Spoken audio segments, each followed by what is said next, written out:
Assalamualaikum warahmatullahi wabarakatuh. Selamat datang di video saya yang berikutnya.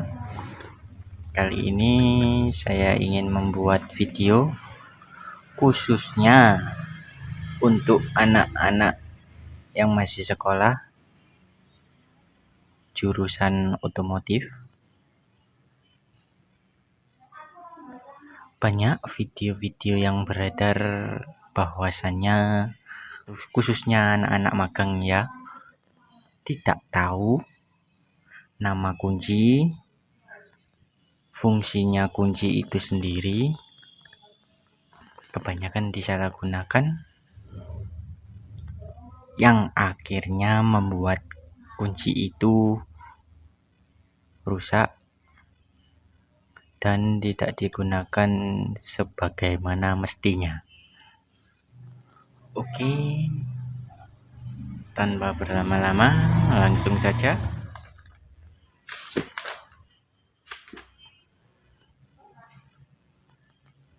dibuka-buka bukunya, dibaca, jangan dilihat-lihat aja. Di sini ada suatu gambar alat mikrometer namanya. Fungsinya apa? Untuk mengukur satuan alat yang lebih kecil, terutama milimeter ya, lebih pasti akurat kalau milimeter. Kalau jangka sorong ini fungsinya sama ya seperti milimeter, akan tetapi lebih akurat mikrometer. Nah, ini alat untuk mengetahui uliran baut, apakah itu drat halus atau drat kasar. Jika drat kasar seperti ini, jika drat halus seperti yang ini.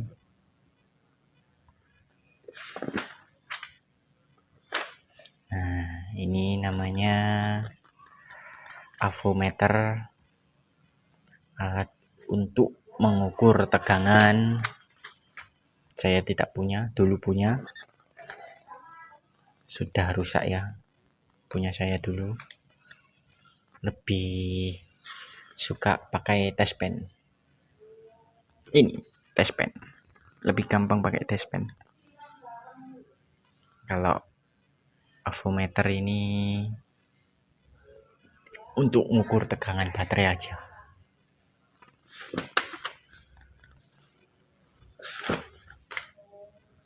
Nah, ini alat untuk mengecas aki.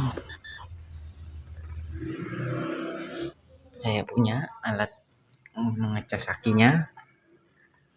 Ini seperti ini ya, alat untuk mengecas aki. Saya jarang sekali membuka buku ya teman-teman, karena saya suka main ke bengkel, jadi langsung belajar ke ahlinya, senior saya. Lalu kalau di sekolah ya belajar materi juga,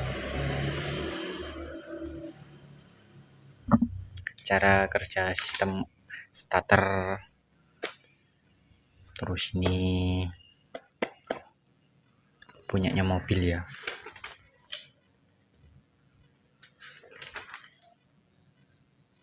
Jangan malas-malas ya untuk mencatat, karena penting banget.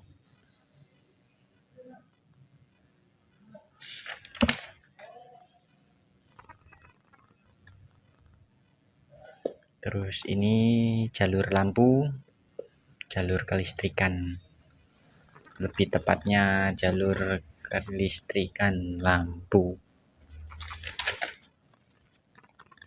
Lalu ini gambar sistem pengereman, rem tromol mobil dan rem cakram mobil.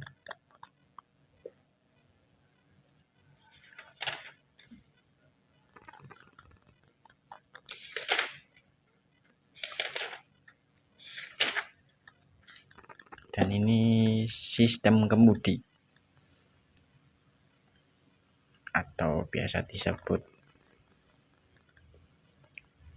setir, orang-orang menyebutnya setir, untuk belok kanan dan kiri mobil. Saja ke intinya, yang sudah tertata rapi ini adalah alat yang biasanya saya pakai di saat waktu bongkar mesin ya. Simpel sedikit.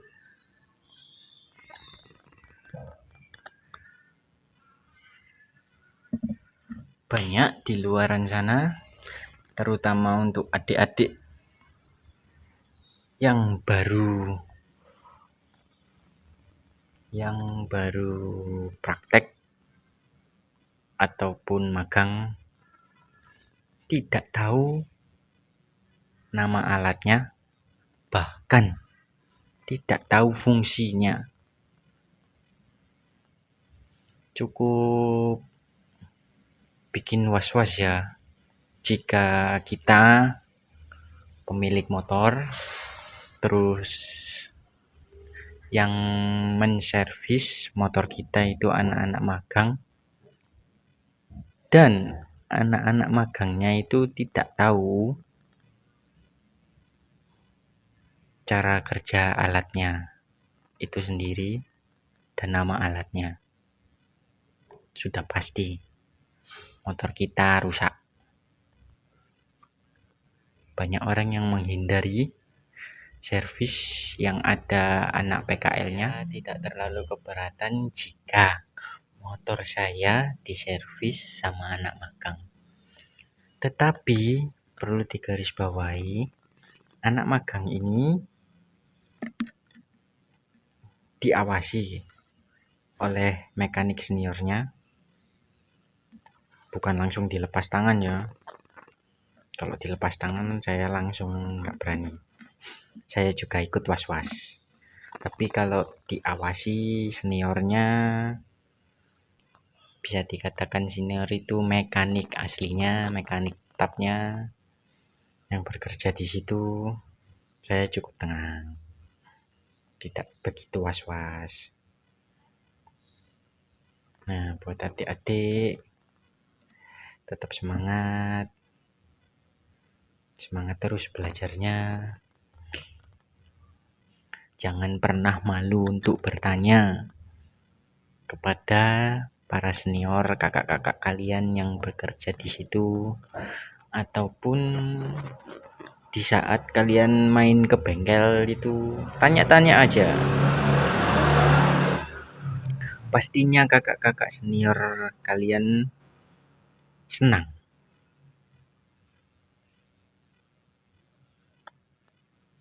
dan tidak akan memarahi kalian jika kalian bertanya. Ini saya kenalkan alat-alatnya. Untuk yang ini alat saya pun nggak tahu namanya, tapi saya tahu fungsinya. Fungsinya untuk membuka CVT bagian rumah roller, puli CVT. Lalu yang ini untuk membuka mangkok ganda, puli belakang. Nah, ini tang jepit, alat khusus untuk membuka reflektor atau mika lampu ya. Lalu ini obeng ketok. Cara penggunaannya diketok, dipukul, ditahan, diputar. Kalau ingin membuka sebelah kiri, ditekan, tahan, diarahkan ke kiri, lalu diketok pakai palu. Dia akan memutar sendiri. Ini obeng ketok. Lalu ini kunci magnet tracker. Orang-orang menyebutnya tracker magnet. Setiap motor berbeda-beda Honda, Yamaha, trackernya berbeda. Kalau motor Yamaha trackernya seperti ini, kalau motor Honda trackernya seperti ini, tracker magnet.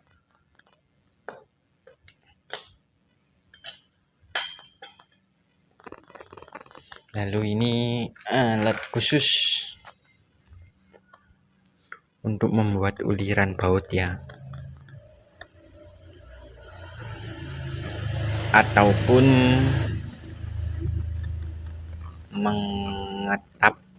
Lalu yang sebelah sini adalah alat yang sering sekali saya pakai, terutama kunci busi untuk membuka busi ya. Ini sering sekali saya pakai.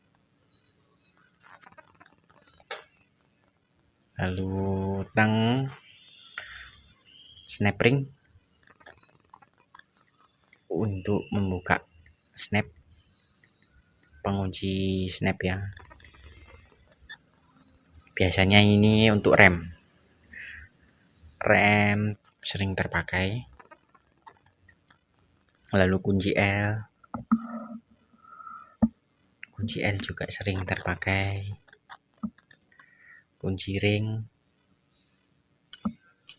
kunci kombinasi pas sama ring sering saya pakai. Ini kunci bintang juga sering saya pakai. Ini namanya kunci shock.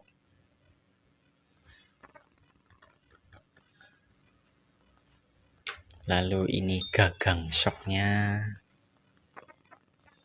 Kebanyakan banyak yang menyalahgunakan untuk palu ya. Banyak yang menyalahgunakan gagang shock ini sebagai palu. Lalu obeng, saya juga menyalahgunakannya untuk battle. Biasanya ini saya pakai untuk melepas bak kopling atau bak magnet, baknya ya. Kalau susah saya pukul dikit-dikit, tuk tuk tuk tuk tuk tuk tuk tuk, lepas. Ini sering saya salah gunakan.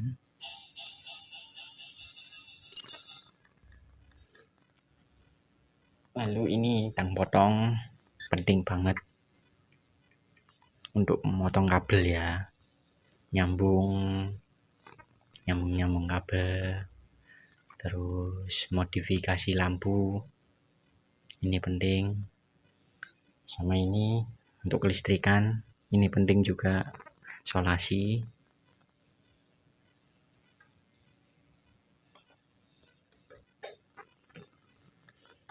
Nah ini kunci T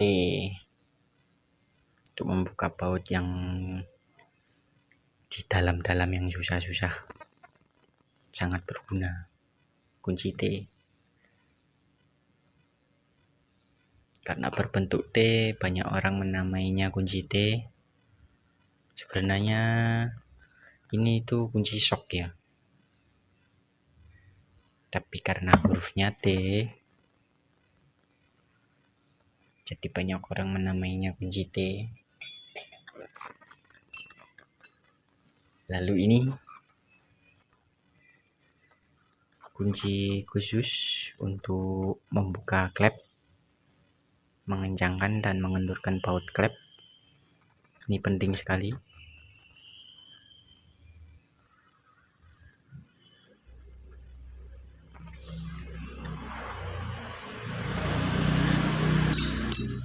Lalu ada yang kurang, fuller atau biasa Indonesianya alat untuk mengukur celah klep.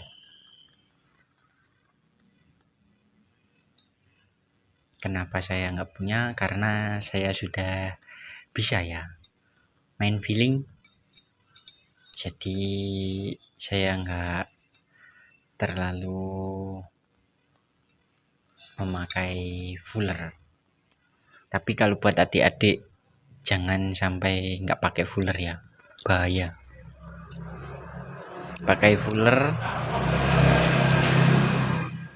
Pakai saja fuller biar akurat.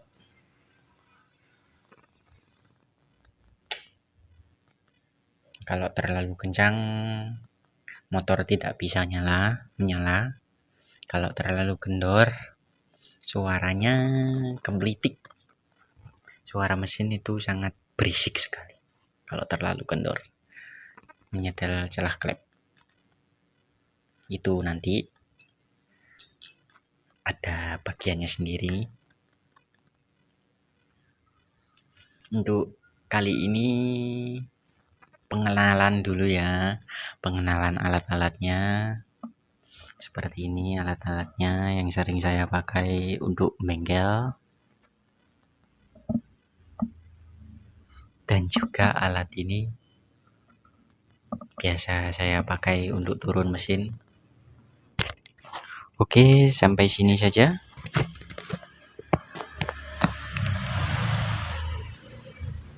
Inti dari video ini khususnya untuk adik-adik yang masih sekolah atau akan terjun praktek lapangan atau magang. Kalian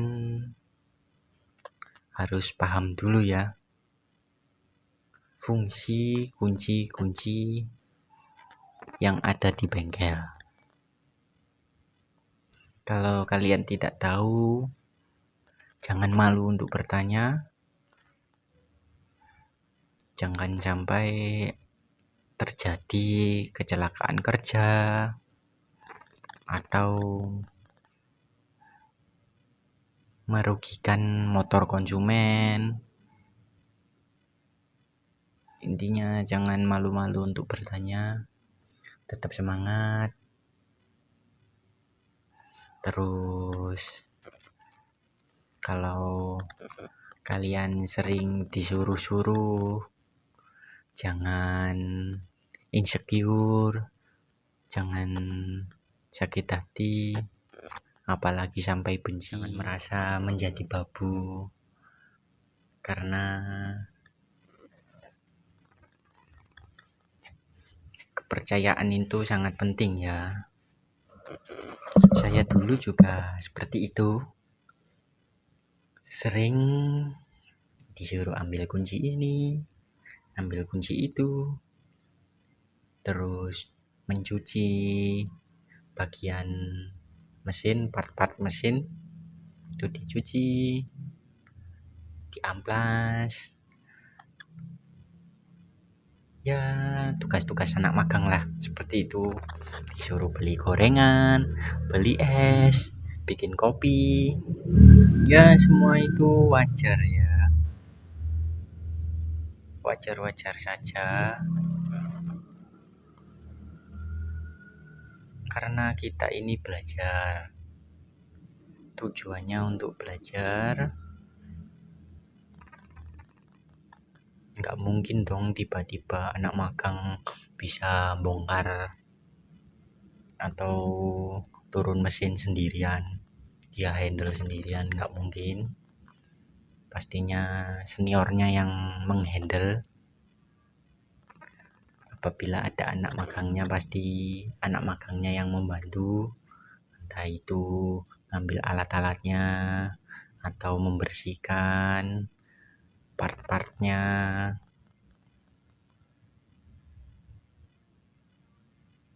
atau sekedar masang-masang bautnya, seperti itu.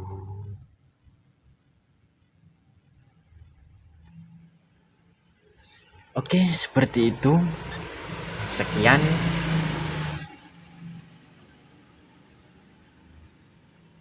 Kalau ada salah-salah kata, saya mohon maaf. Bukan Saya bukan bermaksud menggurui, akan tetapi menghimbau buat adik-adik jangan sampai kalian menyesal masuk jurusan otomotif, karena itu pilihan kalian sendiri masuk jurusan otomotif, lalu kalian tidak tahu alat-alat dan fungsinya. Itu sangat merugikan kalian sendiri, karena banyak sekali lapangan pekerjaan sebagai mekanik, itu banyak sekali lapangan pekerjaannya. Jadi kalian belajar yang bersungguh-sungguh, saya yakin kalian bisa mencapai cita-cita kalian. Saya yakin kalian bisa sukses, mungkin lebih sukses dari saya. Tetap semangat, dilawan terus rasa malasnya, tetap semangat, pokoknya tetap semangat. Oke, sekian, terima kasih sudah menonton. Untuk video selanjutnya kita akan praktek bongkar motor saya sendiri. Saya servis, kebetulan motor saya ini Vario 125. Keluhannya di double starter itu nggak bisa nyala ya. Lalu shock breakernya depan belakang bocor. Lalu rem depan belakang ini kurang pakem. Terus mesinnya juga mulai rewel. Kemarin bulan lalu motor Vario saya ini kebocoran kompresi. Alhamdulillah bisa diakali, sampai sekarang masih bisa jalan. Tidak tahu hari selanjutnya apakah bakal mogok lagi. Pokoknya tonton terus saat saya memperbaiki motor Vario saya. Pasti ada ilmunya, saya akan bagikan ilmunya secara gratis. Terima kasih sudah menonton. Wassalamualaikum warahmatullahi wabarakatuh. Bye bye.